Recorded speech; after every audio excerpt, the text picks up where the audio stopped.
कदाचित सद्गुरु और गुरु,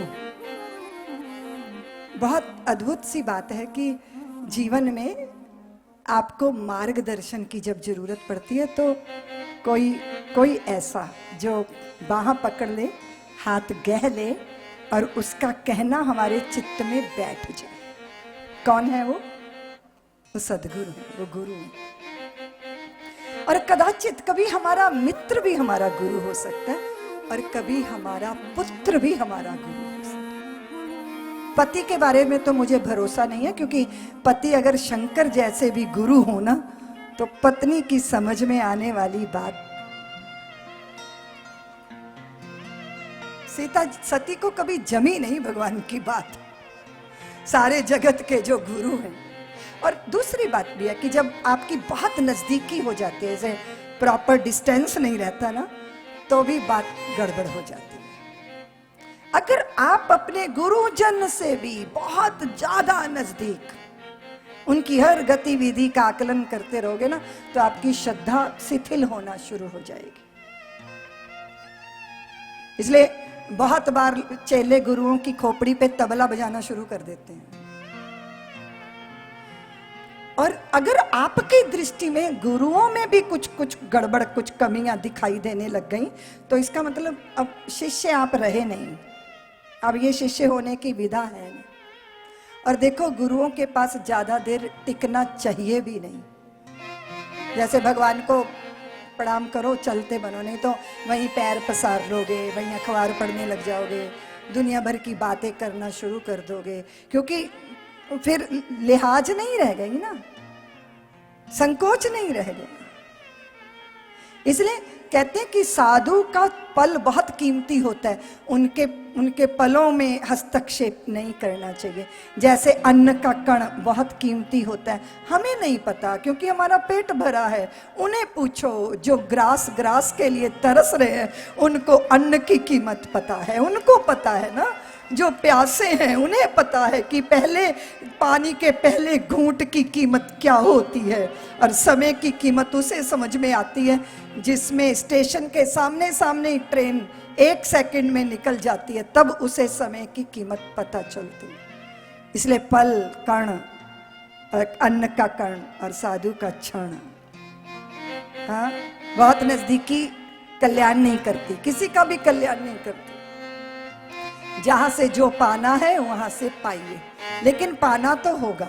अगर आपको लगता है कि हम सागर के पास डायरेक्ट जाके सागर पान करेंगे तो बड़े भारी विपदा में पड़ जाओगे। इसलिए सागर पान करने योग्य नहीं है। सागर को पहले बादलों पर आरूढ़ होना होगा, और जब बादल बरसेंगे तो उस सागर के खारे जल को मीठा करके बरसा देंगे और वो ग्रहण करने योग्य हो जाएगा।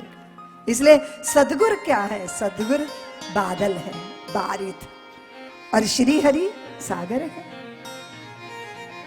बहुत सारे ग्रंथों में जो लोग सीधा सीधा प्रवेश करते हैं, अरे हमारे तो रामायणी गुरु हैं, भागवती गुरु हैं, तो अपने आप अभी अब आप जाओ ना किसी डॉक्टर की दुकान पे जाओ, डायरेक्ट चले जाओ, बिना डॉक्टर से पूछे दवाइयों की दुकान पे जाओ, जरा जाइए, जरा बिना डॉक्टर के पूछे। उन्होंने प्रिस्क्रिप्शन नहीं लिखी और आप चलो, आपको पता है कि आपके लिए क्या जरूरी है। ये जो ग्रंथ है ये तो दवाइयों की दुकानें हैं। आपका रोग आपका गुरु पहचानता है और फिर बताता है कि आपने ये औषधि खानी है, तब उसका निदान होता है। इसीलिए जरूरत है उसकी। हमारा देश गुरु शिष्य की परंपरा का देश है, लेकिन अभी गुरु शिष्य की परंपरा में बड़ा दूषण पैदा हुआ है, जिसकी बड़ी चर्चा है, बड़ी चर्चा है। उसके पीछे तो तुम्हारे सैटेलाइट चैनलों वाले ये चैनल पीछे लग जाते हैं। कोई एक बाबा की बात पकड़ी, अरे दीदी माँ, बाबा ऐसे, बाबा ऐसे, बाबा ऐसे। अरे मैंने कहा कि इस बाजार में खोटे सिक्के तभी तक चलते हैं जब तक असली सिक्के होते हैं। अगर असली सिक्के बाजार से बाहर कर दो तो खोटा भी चलना मुश्किल हो जाएगा। इसलिए सबके अंदर नैराश्य पैदा मत करो, मत पैदा करो। हाँ, ये बात जरूर है कि धर्म के जगत में जो लोग हैं उनकी भारी जिम्मेदारी बनती है कि वो धर्म की धारा को कलंकित ना करें। हमारी जिम्मेदारी बनती है। अगर हमने भगवा वस्त्र को धारण किया है तो निश्चित रूप से इस आग को हमने धारण, ये आग है देवियों, गैरिक वस्त्र ये आग है। और इस गैरिक वस्त्र को धारण करके मैं बैठी, तुमने मुझे प्रणत प्रणाम किया, वो प्रणाम ऋतंबरा को नहीं है, ये प्रणाम इस भगवे को है, ये प्रणाम हमारी ऋषि परंपरा को है, ये प्रणाम कपिल को है, कणाद को है, अगस्त को है, ये प्रणाम विश्वामित्र और वशिष्ठ को है, ये प्रणाम व्यक्ति को नहीं है, ये प्रणाम धर्म की समष्टि को है। और जब ये हम भूल जाते हैं तब हमें लगता है कुछ करामात हम नहीं है, फिर वहीं से पतन प्रारंभ होता है। लेकिन धर्म के जगत में बहुत सारे प्रश्न चिन्ह खड़े किए गए। और मैं अक्सर कहती हूं कि धर्म कभी व्यापार नहीं होता। अभी धर्म कोई व्यापार है क्या? बिजनेस है।